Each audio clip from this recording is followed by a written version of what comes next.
vossos filhos e filhas profetizarão, dentro dessa ideia de mentes conectadas. E a conexão, essas mentes conectadas, são, na verdade, os elementos da própria mediunidade. O que a mediunidade nos proporciona?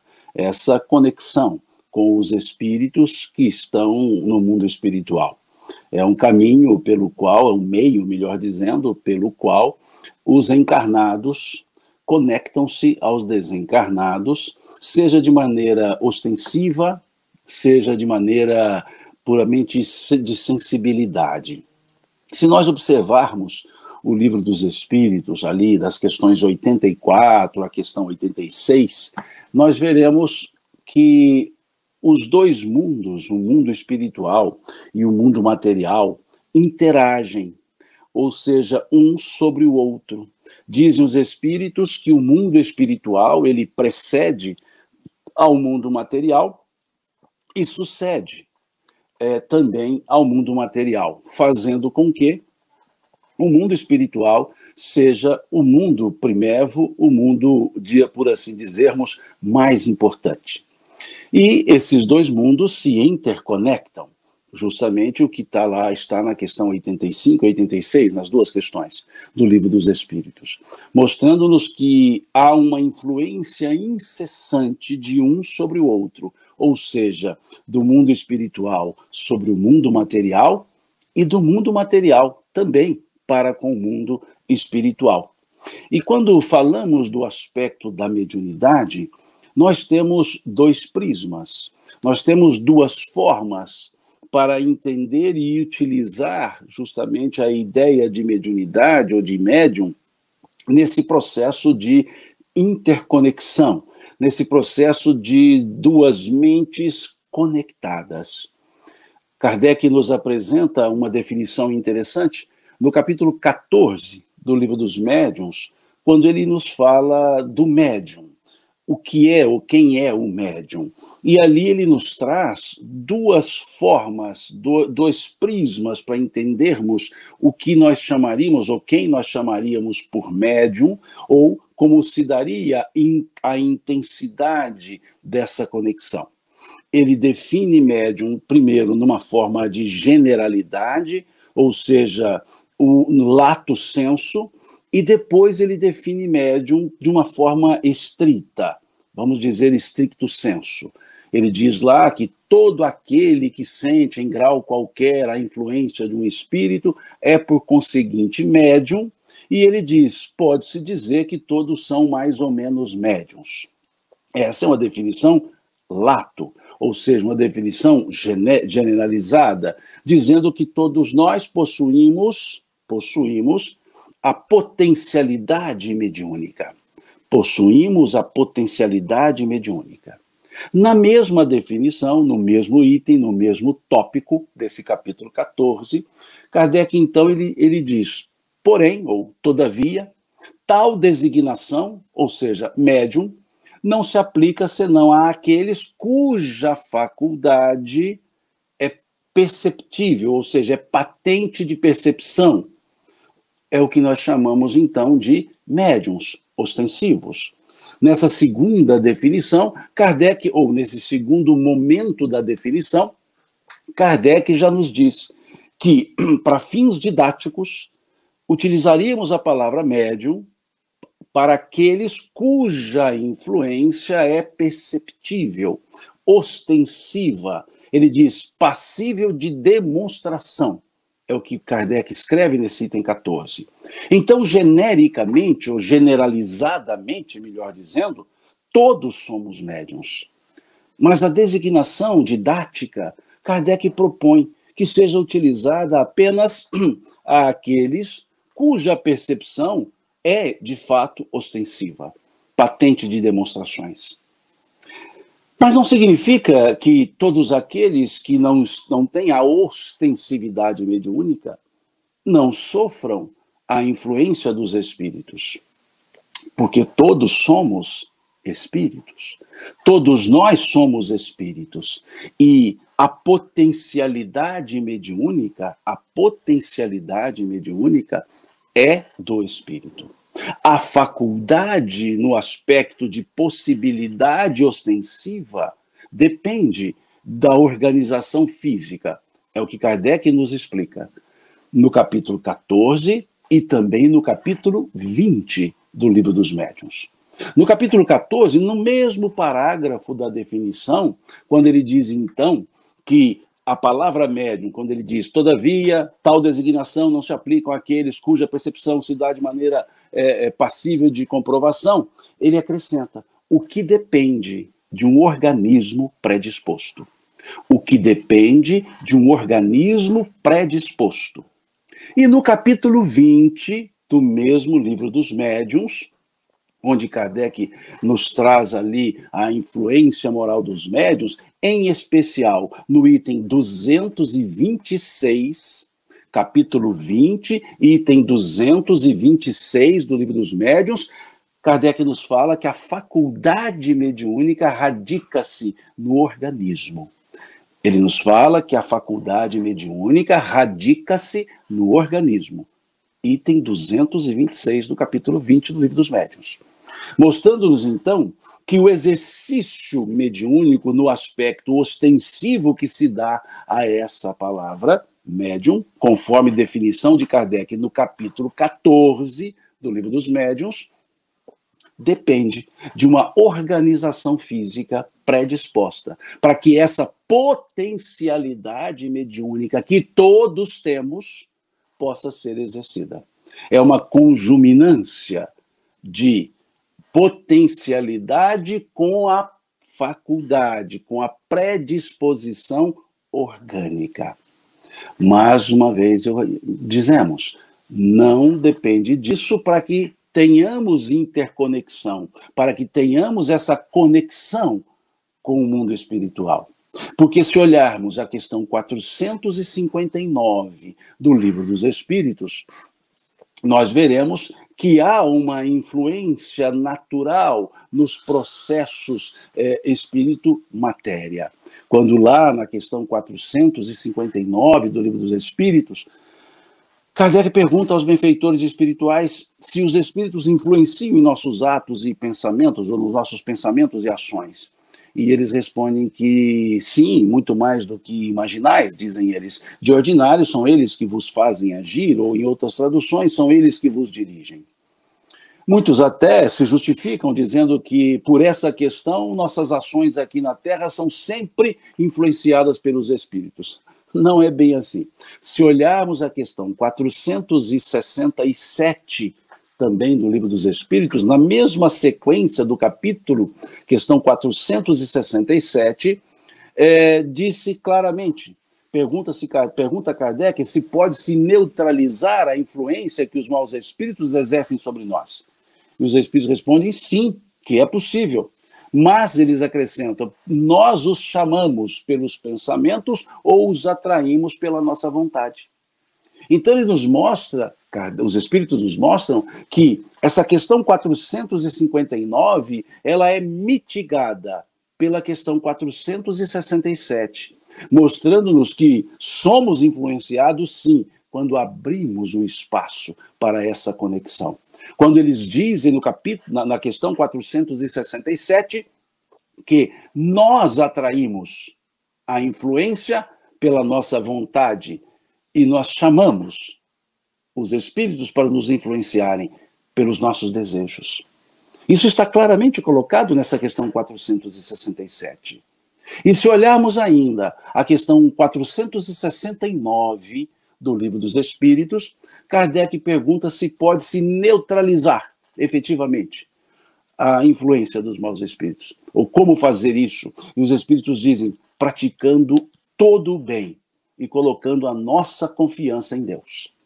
Então percebamos que as mentes são conectadas, mas a influência depende mais do encarnado do que do desencarnado. Muito mais, conforme está nessa questão 467. Então percebamos nesse introito que são mentes conectadas, são influências constantes, mas as sintonias dependem mais do encarnado do que do desencarnado. Quando há conjuminância das vontades, vontade do desencarnado, vontade do encarnado, essa conexão se transforma em conexão perfeita, ou seja, simbiose, um alimentando o outro. O encarnado alimentando o desencarnado alimentando o encarnado, conforme podemos ver no capítulo 15 do livro Nos Domínios da Mediunidade, de André Luiz. Nos Domínios da Mediunidade, capítulo 15, mostra-nos claramente essa simbiose, essa sintonia entre desencarnados e encarnados. Então, esse aspecto precisamos observar, porque assim vemos essas conexões, essas mentes conectadas constantemente. Mas, por outro lado, o aspecto da mediunidade, como muito bem colocou aqui, agora há pouco, o Jacobson, que aqui para ele vai os meus cumprimentos, há tempos não o vejo pessoalmente, né, só virtualmente, e uma pessoa agradável de ouvi-la, porque tem uma fala tranquila e um fundamento muito bem estruturado. Tudo que ele fala, ele muito bem fundamenta-se, o que nos dá uma tranquilidade para ouvi-lo e aprender com ele. Então, meu abraço ao Jacobson, como muito bem ele colocou aqui, esse aspecto do exercício mediúnico é um aspecto de trabalho. É um trabalho, é um ser útil aos encarnados, aos desencarnados e também, principalmente, aproveitar o momento como útil para o próprio médium, para que ele aprenda. Então, a mediunidade, no aspecto agora ostensivo da palavra, é para justamente ajustarmos-nos, nós que aqui estamos, com aqueles que lá estão. Os que estão no mundo espiritual não dependem do exercício mediúnico do mundo material, mas o mundo material não pode prescindir desse intercâmbio, porque aprendemos muito mais do que ensinamos.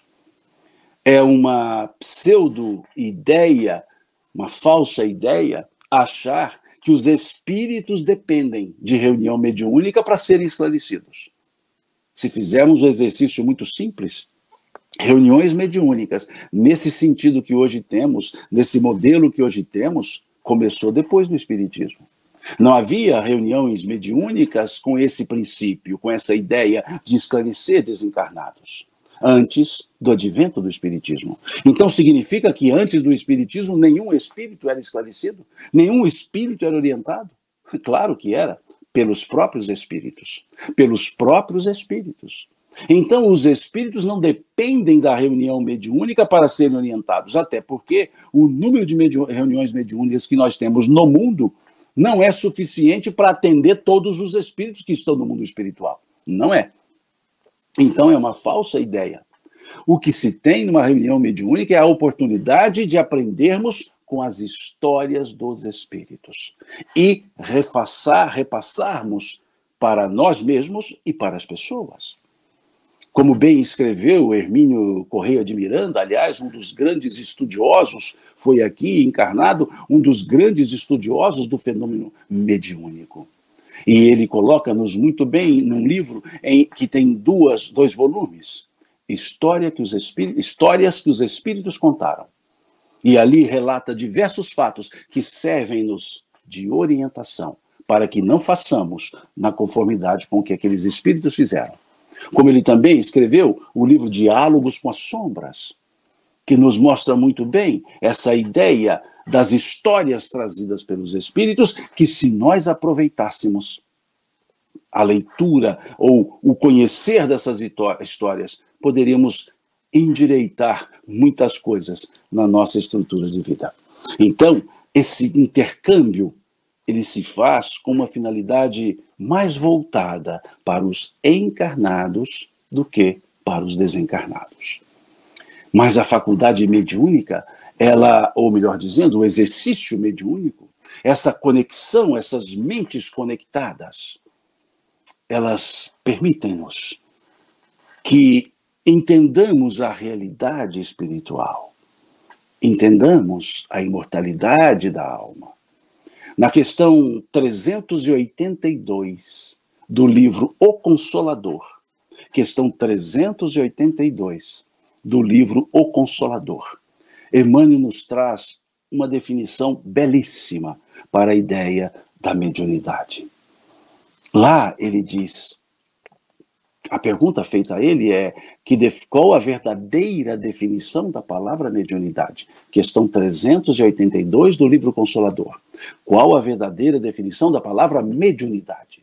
E Emmanuel ali nos responde, a mediunidade seria aquela luz prometida pelo divino amigo que seria derramada por toda a carne, aos tempos do Consolador prometido, atualmente em curso na Terra. Esse é o primeiro parágrafo da definição. São 2 parágrafos. São 2 níveis de definição. No primeiro parágrafo, Emmanuel então nos fala que a mediunidade seria aquela luz, ou é aquela luz que seria derramada sobre toda a carne. E ele acrescenta 2 itens nesse aspecto. Diz que essa luz foi prometida pelo divino amigo, e diz que ela aconteceria aos tempos do Consolador prometido, atualmente em curso na Terra. Vejamos essa definição. A mediunidade é aquela luz que seria prometida pelo divino amigo, que seria derramada sobre toda a carne, aos tempos do Consolador prometido, atualmente em curso na Terra. De onde Emmanuel tira essa ideia? De onde Emmanuel tira essa luz que seria derramada sobre toda a carne? Ele tira do profeta Joel, lá do Velho Testamento. O profeta Joel, no capítulo 2, salvo engano, versículo 28, salvo engano, capítulo 2, salvo engano, versículo 28, do livro do Velho Testamento, o profeta Joel.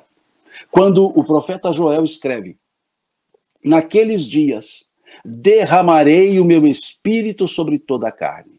Vossos filhos e filhas profetizarão, vossos velhos terão sonhos, vossos jovens terão visões. É daqui, desse versículo, que Emmanuel tira a definição para a mediunidade que ele coloca na questão 382 do livro O Consolador. Essa mesma definição do profeta, aliás, essa mesma frase do profeta Joel foi repetida pelo apóstolo Pedro no seu discurso, conforme está no capítulo 2 do livro Atos dos Apóstolos. No capítulo 2 do livro Atos dos Apóstolos, o apóstolo Pedro traz essa frase do profeta Joel e reafirma que naqueles dias o Senhor derramaria o seu espírito sobre toda a carne. Vossos filhos e filhas profetizarão, vossos velhos terão sonhos, vossos jovens terão visões. Emmanuel, como conhecedor profundo das Escrituras, ele traz essa profecia de Joel, traz essa frase de Pedro e coloca no primeiro parágrafo da definição, da verdadeira definição da palavra mediunidade. A mediunidade é aquela luz prometida pelo divino amigo que seria derramada sobre toda a carne. E ele acrescenta esse aspecto, prometida pelo divino amigo, mostrando-nos que aquela profecia de Joel, quando utilizou-se Joel do verbo derramarei no futuro do presente, na primeira pessoa do singular, derramarei, está nos dizendo Emmanuel na questão 382 que essa primeira pessoa do singular não era, obviamente, não era o profeta Joel, mas sim o próprio Cristo. Quando ele diz prometida pelo divino amigo, mostrando-nos que aquela inspiração de Joel, dizendo que derramarei naqueles dias, veja, naqueles dias, não há uma data determinada, naqueles dias derramarei meu espírito sobre toda a carne.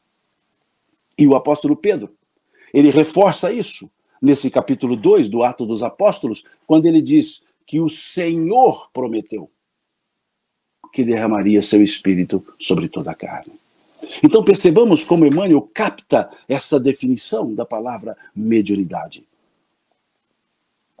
Como Emmanuel percebe claramente que a mediunidade é algo que vem do plano maior, É esse processo, melhor dizendo, pelo qual os dois mundos se interconectam. Mas Joel não precisou a data. Joel disse naqueles dias, mostrando que num tempo determinado, não em uma data determinada, em um tempo. Em um tempo determinado, essas manifestações aconteceriam de forma mais abrangente.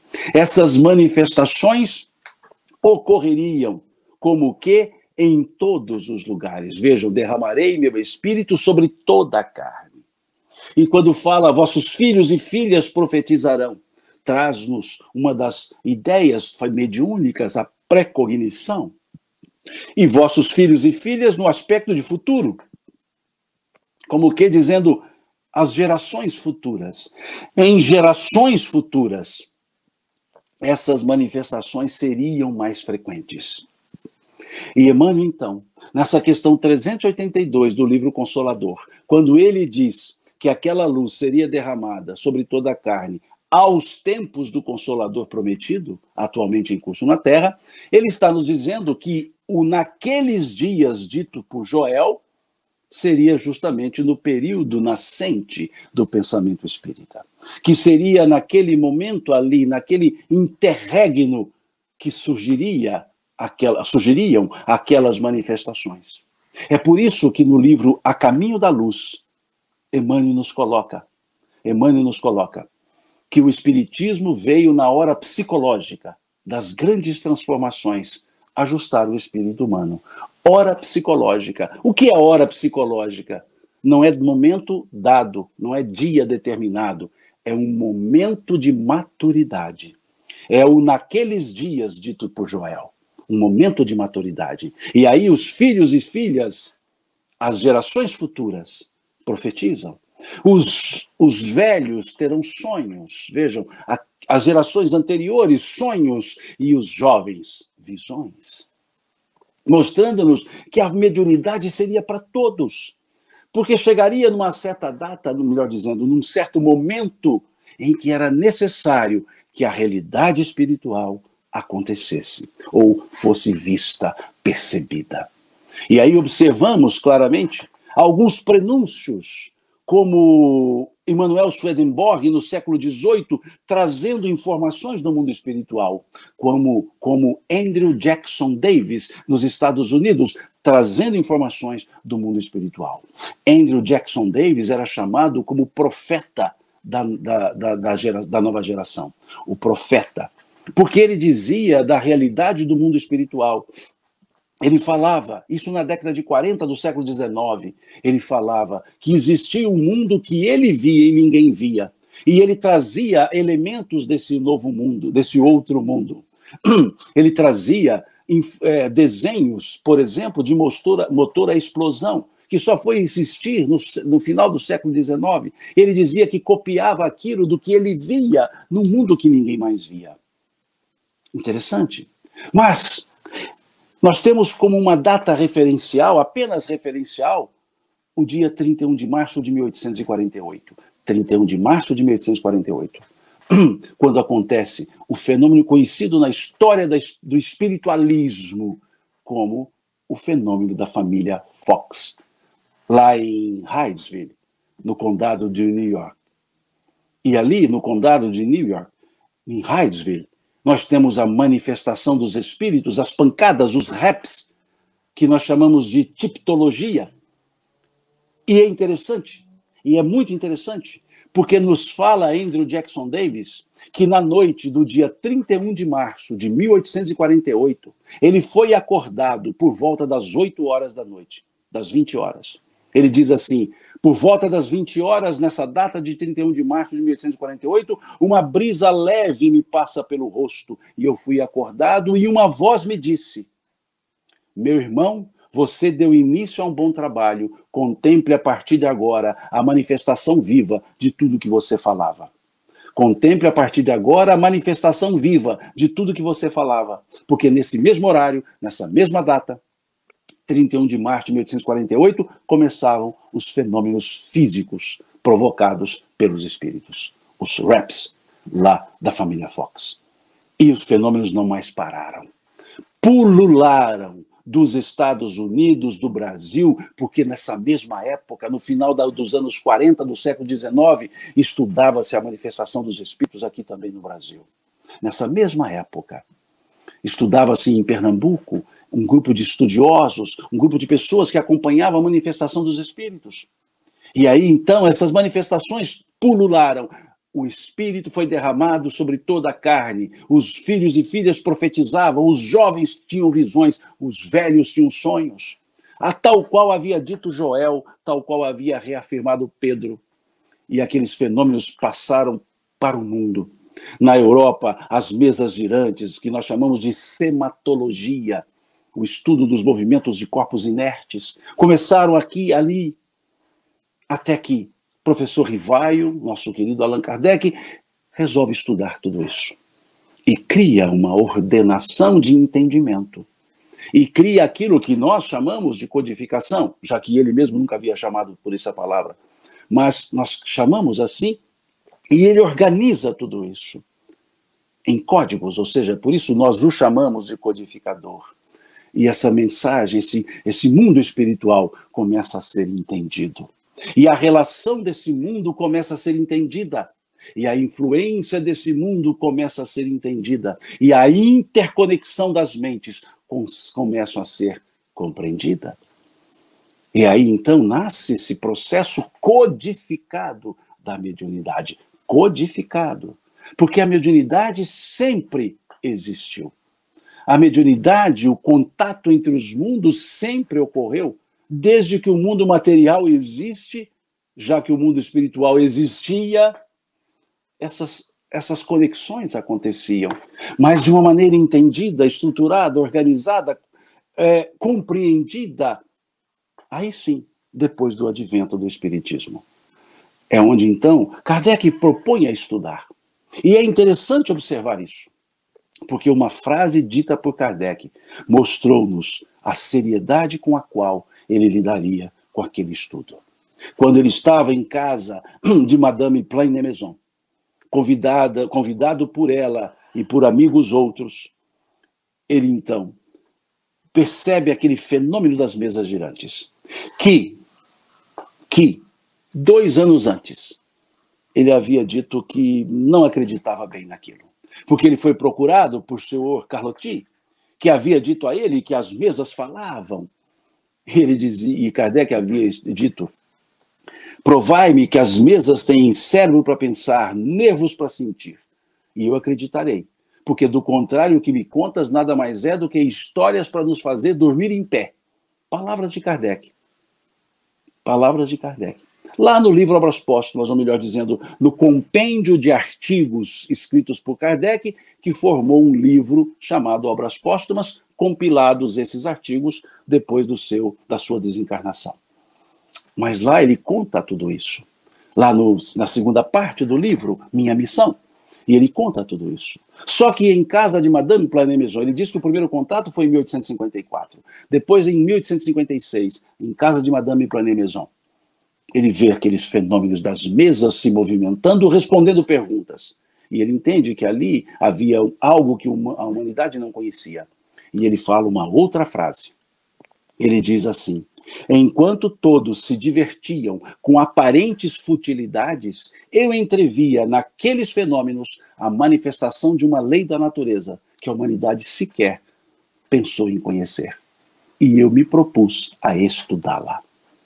E dessa convicção kardeciana sai toda essa estrutura de entendimento da mediunidade, que culmina depois, bem depois, com o Livro dos Médiuns, que Kardec chamou de Guia dos Médiuns. Guia dos Médiuns. Como quer nos dizer que um estudo de mediunidade sem o estudo do Livro dos Médiuns seria começar pelo telhado uma casa e não pela base. E ali, então, no livro dos médiuns, ele nos traz, como aqui dito, o capítulo 14, que fala dos médiuns, e um ponto fundamental, o capítulo 20, que fala da influência moral dos médiuns, que nos fala da finalidade da mediunidade, que ele diz que não é a transformação de uma ou outra pessoa. No item 226, ele nos fala que a mediunidade é para a transformação do mundo. Olha que interessante. E ali ele vai trabalhar sobre o médium que possa se dizer perfeito, e aí desenvolve toda uma ideia no capítulo 20. Mas é preciso que entendamos que a mediunidade, por assim mesmo colocada, ou existente, essa comunicação entre os espíritos, já existia muito antes do pensamento espírita. Mediunidade não é uma invenção do espiritismo. Mediunidade não é uma criação do espiritismo. Mediunidade é uma natural potencialidade do espírito. E ela já foi trabalhada em outros momentos. Já foi trabalhada lá, desde o Código Mosaico. Desde o Código Mosaico foi trabalhada a ideia. Nós vamos chamar apenas para fins didáticos, nesses poucos minutos que me restam aqui do nosso tempo. Nós vamos chamar de regramento. Um primeiro regramento do exercício mediúnico se deu em Moisés. Lá percebemos no livro Levítico, capítulo 20, salvo engano, versículo 6, Levítico do Velho Testamento, capítulo 20, salvo engano, versículo 6. E temos também no Deuteronômio, capítulo 18, versículo 12, Moisés proibindo aquela forma de exercício. Vamos chamar esse primeiro regramento de seriedade. Seriedade. Porque ali, se olharmos o capítulo 19, salvo engano, versículo 6, capítulo 20, salvo engano, versículo 6 do livro Levítico, nós veremos Moisés, em tese, Moisés escrevendo: ai de ti, se vos dirigires ai de ti, se te dirigires a um evocador de mortos. Virarei meu rosto contra ti e te banirei da face da terra. Isso está escrito lá. No versículo 12, a partir do versículo 12, do capítulo 18, do Deuteronômio, também há uma proibição, dizendo: não se ache no meio de ti quem faça passar pelo fogo seu filho ou sua filha, nem quem se dê aos algoros, à magia, ao feiticismo, à evocação dos mortos, pois o Senhor abomina tais práticas. Então, sim, há uma proibição. Muitos até espíritas dizem: não, Moisés não proibiu. Proibiu. Não há dúvida nenhuma que ele proibiu. Mas a pergunta é: proibiu o quê? Proibiu o quê? Que houve uma proibição, não há dúvida. Mas qual ou o que foi proibido? A faculdade mediúnica, o exercício da faculdade ou a forma pela qual ela é exercida? Porque a pergunta é essa. Foi proibido o exercício ou foi proibida a forma? Foi proibida o jeito, ou proibido o jeito de fazer? E eu digo a vocês que foi proibido a forma, que foi proibido o jeito, não o exercício. E por que eu posso dizer isso? Porque se nós olharmos um outro livro de Moisés, o livro Números, Gênesis, Êxodo, Levítico, Números, Deuteronômio.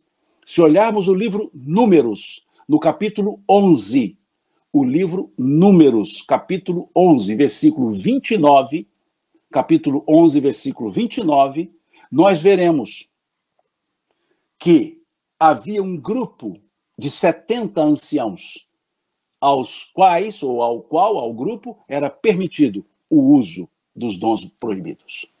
Era permitido o exercício dos dons. Era permitido o exercício dos dons da mediunidade, inclusive da profecia, aos 70. E aconteceu um fato interessantíssimo narrado nesse versículo 29, do capítulo 11 do livro Números. Terminada a reunião dos 70, saíam eles da tenda quando chega uma pessoa para Moisés e diz a Moisés: Senhor, eis que 2 estão profetizando. São eles Eldade e Medade e não participam dos 70. Vejam, 2 pessoas nominadas, Eldade e Medade, estavam fazendo uso dos dons e eles não eram do grupo dos 70. Aos quais era permitido, a esse grupo ao qual era permitido o exercício dos dons.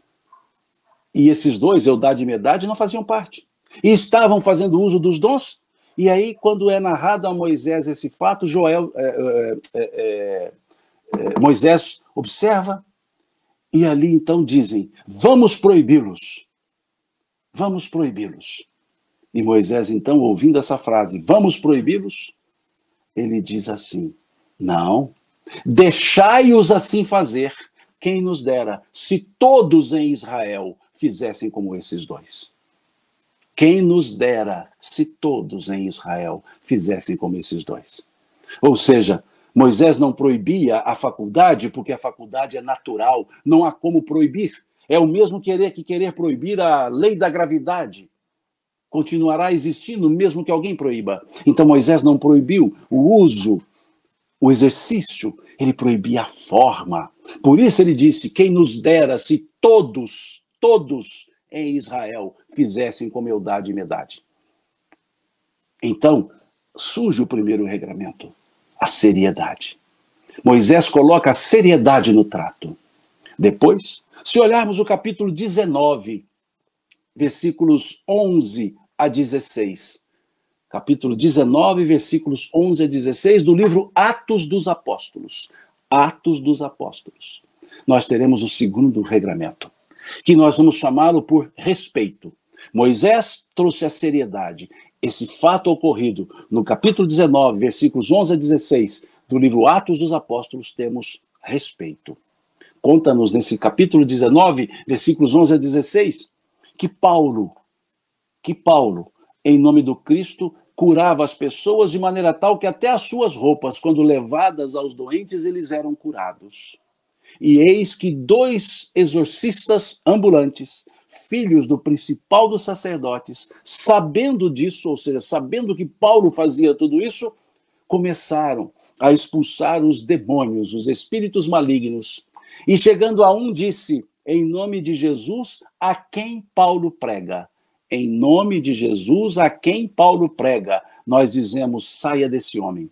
E o espírito, virando-se para os 2 ambulantes, disse, Jesus nós conhecemos, Paulo sabemos quem é, e vós, quem sois?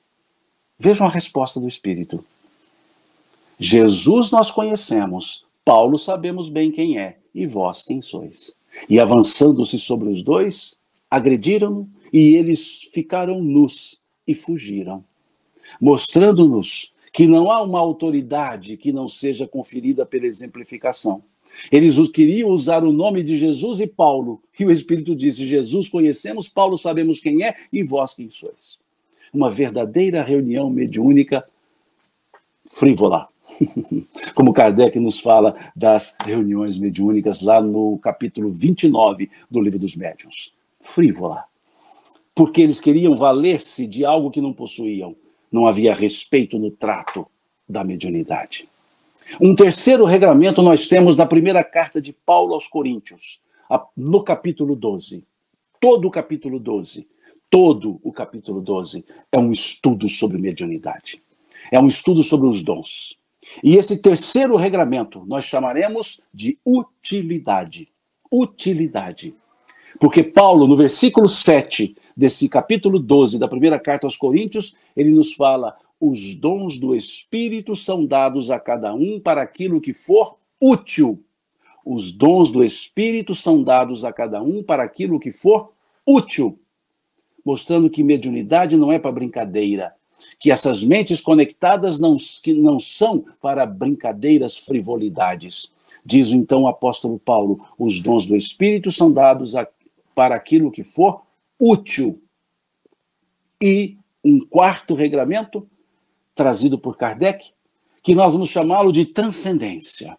Transcendência, que está no capítulo 26, item 10 do Evangelho segundo o Espiritismo. Capítulo 26, item 10 do Evangelho segundo o Espiritismo. Quando Kardec ele faz uma paráfrase de um ditado latino. Há um brocado, um ditado latino, que diz sancta sunt extractunda santis, ou seja, coisas santas devem ser tratadas com santidade. Era um ditado latino. Coisas santas devem ser tratadas com santidade. Sancta sunt extractunda santis. E Kardec faz uma paráfrase desse ditado. Ele escreve, lá no item 10 do capítulo 26 do Evangelho segundo o Espiritismo, a mediunidade é uma coisa santa que deve ser exercida santamente. Santa no sentido não teológico da palavra, santa no aspecto de transcendente. É algo que vai além. É algo que está no mundo das interconexões espírito-matéria. Então ele diz, a mediunidade é uma coisa santa que deve ser praticada santamente. Então nós tivemos 4 regramentos: seriedade, respeito, utilidade e transcendência, para que entendamos que essas mentes interconectadas não é só um processo simbiótico, mas é um processo de preparo, orientação para o bom exercício, para que essas interconexões sejam educativas e nos levem a uma vida mais serena, sabendo da realidade espiritual dentro da qual nós estamos incursos.